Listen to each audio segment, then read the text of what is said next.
नमस्कार, मैं हूं दीपक और आप देखना शुरू कर चुके हैं अनफोल्डिंग न्यूज़। इन दिनों आपने लगातार एक चीज़ के बारे में सुन रहे होंगे और वो चीज़ है कि देश में एक समय पर एक ही बार विधानसभा और जो केंद्र के चुनाव होते हैं वो एक साथ हो, यानी कि वन नेशन वन इलेक्शन।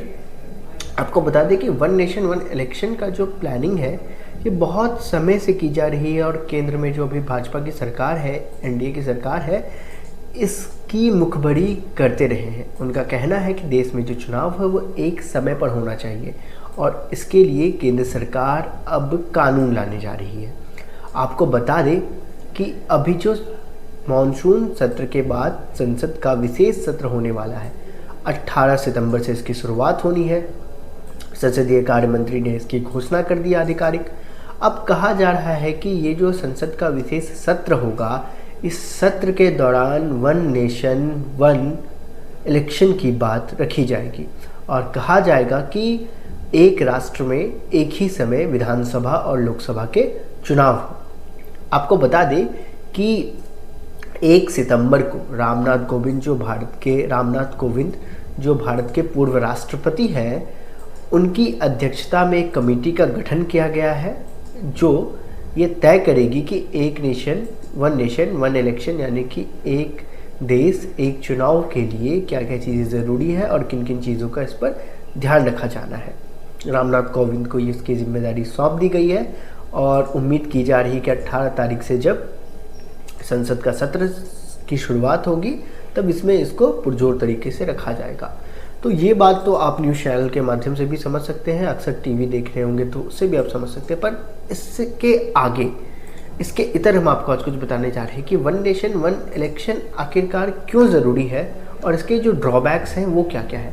तो वन नेशन वन इलेक्शन से जो पहला फ़ायदा होने वाला है, जो सबसे बड़ा फ़ायदा होने वाला है, वो इलेक्शन कमीशन ऑफ इंडिया को इस चीज़ का फ़ायदा होने वाला है कि कॉस्ट कटिंग, हमारे टैक्स पेयर्स का जो पैसा है वो बचेगा वन नेशन वन इलेक्शन से।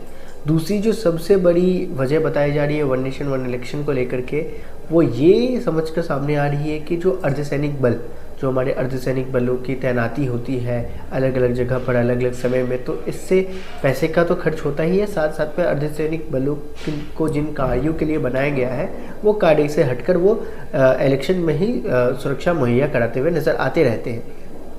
अब आगे बढ़ते हैं कि इसके अलावा इसका क्या फ़ायदा है जिससे हमें फ़ायदा मिलेगा, हमें पूरे देशवासी को फ़ायदा मिलेगा वन नेशन वन इलेक्शन से।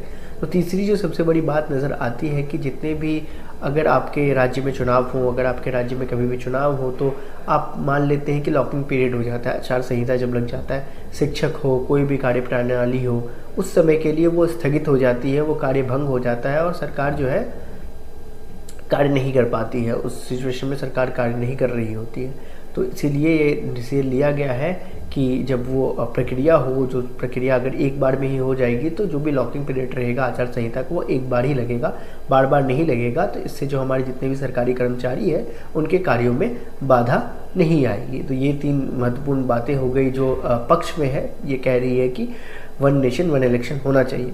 अब बात करते हैं कि इसके अगेंस्ट में कौन कौन से मुद्दे आते हैं, वन नेशन वन इलेक्शन के अगेंस्ट में कौन कौन से मुद्दे जा रहे हैं, जरा उन पर नज़र डालते हैं।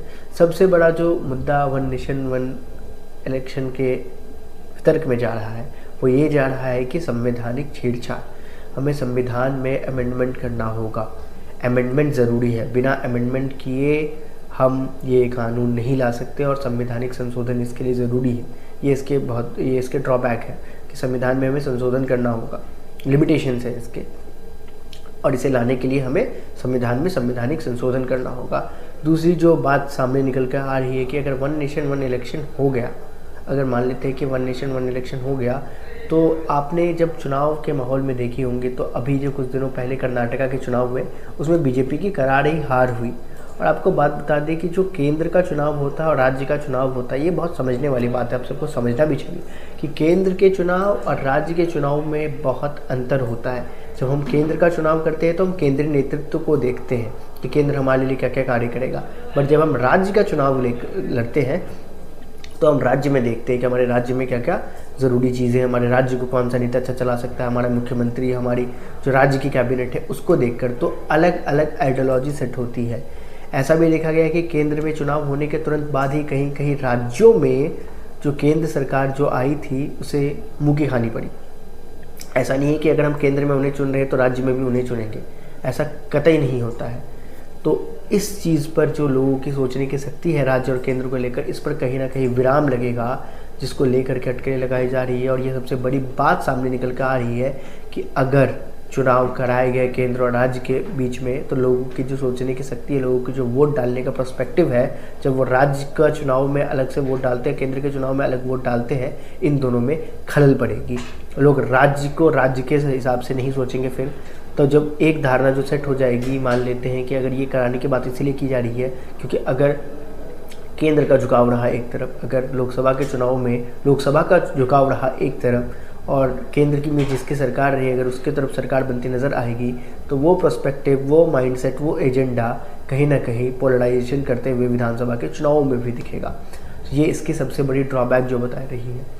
अब बताइएगा आपको ये हमारी वन नेशन वन इलेक्शन पर खास वीडियो कैसी लगी। तब तक के लिए बने रहें, सब्सक्राइब करें अनफोल्डिंग न्यूज़ को, और ऐसे ही हम आपके लिए न्यूज़ अनफोल्ड करते रहेंगे। आप टीवी में जो भी देखेंगे उसको हम आपको बताने की कोशिश करेंगे। तब तक के लिए सब्सक्राइब करें हमारे चैनल को। अगर आप नए व्यूअर हैं तो हमारे बेल आइकन को दबा लें ताकि ये जितनी भी अपडेट्स है आपको समय समय पर मिलती रहे। तब तक के लिए देखते रहे, बने रहे। मैं दीपक आपका धन्यवाद करता हूँ। धन्यवाद।